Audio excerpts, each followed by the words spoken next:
Hey everybody, welcome back to the channel. So in today's video, we're talking about the city of Seattle. In the news recently, the city of Seattle proposed voting on legislation that would ban the use of natural gas on newly constructed homes and businesses. And if the ban passes legislation, then it would go into effect on July 20th of 2020. So you're thinking to yourself, this is crazy. Who's doing this? What is happening? Well, if you venture down south a little bit to the city of Berkeley, California, they've already banned natural gas on newly constructed homes and businesses. They were actually the very first city to do so, and Seattle is now following suit. So they are going to vote on this next week, and all of this has come out of climate change and the effect that natural gas has on the environment. And the city of Seattle wants to get away from supporting the practice of fracking, which is a technique used to extract the natural gas. Now, the only folks who are going to be safe in this ban, if it passes, are restaurants.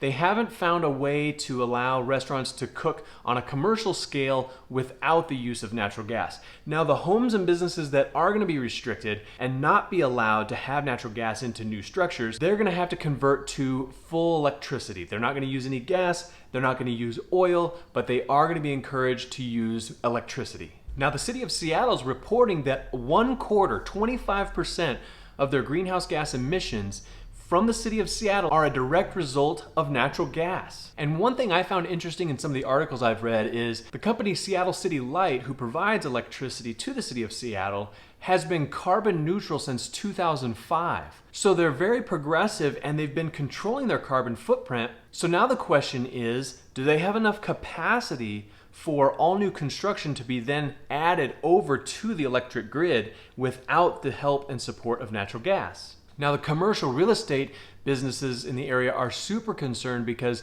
now what you're introducing is some homes are going to have natural gas that are already built, and then new construction is going to have electric. But if people sell a home and a new family or new person moves into the city they're looking to buy, they might not want to buy a home with pre-existing natural gas, because who knows, are they eventually going to ban it? Is it going to cost them more to remove it at some point if the city of Seattle decides to make that a priority? Nobody knows right now, so it could really upset the balance of the housing market in the city of Seattle. And for those homes running on oil for their heating in the city of Seattle, they're proposing a possible tax, which would be about 24 cents per gallon of heating oil to help encourage those homeowners to also convert over to electric power. So what could this overall possible ban on natural gas, what kind of effect could that have on the prices of natural gas? How could it affect UGAZ and DGAZ? We're gonna take a look at that today, because while right now it's just the city of Berkeley and possibly the city of Seattle, if this catches fire and things move forward and more cities are considering electric power and getting away from natural gas, what could that do to the overall stores of natural gas? Every week on Thursdays, we always talk on this channel about what the natural gas report had to say, and we know that when we have more reserve and less production, we know that the price tends to drop. So are we going to see possible lower prices in natural gas moving forward if more cities get involved in this transition to electric power only? It's something to think about, and I was really wanting to hear from you, the community of the channel. I want to know your thoughts on this. How do you think it's going to affect natural gas? Do you think the city of Seattle will pass this? Do you think this will just go away in the next few months and people will say, yeah, it's not really that good of an idea. It doesn't have a solid infrastructure plan behind it, so we're going to move on? Or do some of you think that this is a legit practice that could take place and could move east from California and Washington? Let me know in the comments below. I'd really like to hear your opinion on that. So with that being said, and kind of just discussing a little bit of news, I want to also jump into the charts today, and I want to show you what natural gas is actually doing in the futures market right now. /NG is having a nice push up, and I just want to show the charts, talk about what I think is happening moving forward this week, and we'll just go from there. So comment below, thumbs up if you like the video. If you're new to the channel, please subscribe. We'd love to have you be part of the Taking Trades family. And I want to thank the community because we just pushed beyond 900 subscribers. We're less than 100 from the infamous 1,000 subscriber level, which at that point we're going to be very close to monetizing the channel and growing even more. So please comment below, please interact with the channel. It helps so much. I appreciate everyone's support, and let's jump into the charts and take a look at natural gas.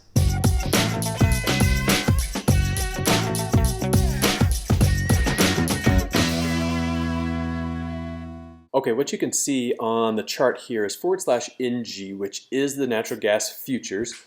And we're looking at the daily chart right now, and you can see what we've been looking at before here is this break up above with a little pause and then a continuation higher. Now, going into this week, my thought was that we're going to see a pullback at some point because we're a little overextended. But as you can see today, we had a continuation, nice rip upwards. And so I wanted to come on today and introduce that Seattle news to you and just start to kind of think about what that might mean for natural gas in the future moving forward, but also to talk about the fact that we're up and overextended, and when this happens, people tend to get emotional and they tend to chase things. So what I would say right now for me personally is I'm not going to chase this up. I'm not going to be buying UGAZ right now. I'm going to either be trying to get a little nibble on DGAZ to take it to the upside as this pushes down, or just wait for the pullback, and once we get it, then look to go long on UGAZ if conditions are still right. So right now, what we have is that breakout above the channel with a mild pause and a continuation. So here's where my eyes go from here looking forward, is looming above us is the 200-day simple moving average. This is an indicator used by a ton of traders all over the world. Everybody's looking at it. Everybody's watching it now with natural gas and wondering what's the effect going to be on natural gas price action of the 200 SMA. So you can see as we get closer, I anticipate that if we get close to it and touch it, we might see a bounce off of it. That doesn't mean that it can't go above it. That may happen. But it should act as some resistance, which may be what we need to introduce that pullback. So if we get a push up into the 200 simple moving average, we might get a push down, and that might be enough to give us that pullback that we need to then get long on this to go back to the upside. So just wanted to give you a little update on that. We'll flip over real quick to UGAZ just to take a look at it and see what the candles are doing. Yeah, we've got a nice push upward. You can see the 200 SMA up here as well, looming above. But what we want to stay focused on, like always, is /NG. And when it makes a decision, then we can go to UGAZ or DGAZ to take our position. But right now, we're pushing up hard. I'm not getting long. I'm waiting. We're way too overextended. You can see right here on the MACD, you can see that we're in an uptrend. We're likely going to revert to the mean at some point before we go higher. So that's what I want. I want a reversion back down a bit, and then I'll be looking to go long.